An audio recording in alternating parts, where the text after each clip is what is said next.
What's up, YouTube? Today I wanted to just quickly make this video to explain to you what received means on Snapchat.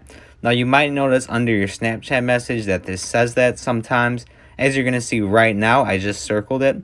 This Snapchat from Team Snapchat says received under the Snapchat itself. And essentially what this means is that somebody sent you a Snapchat, in this case Team Snapchat did, and I viewed it.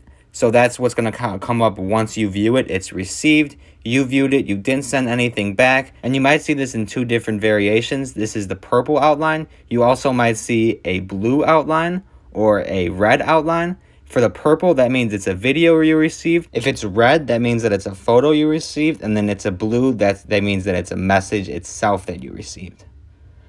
If you found this tutorial helpful, I hope it clears up a lot of information. Don't forget to leave a like and subscribe because it really helps the growth of my channel. And also, check the description because there's some very important information down there and you definitely wouldn't want to miss it. Thanks for watching.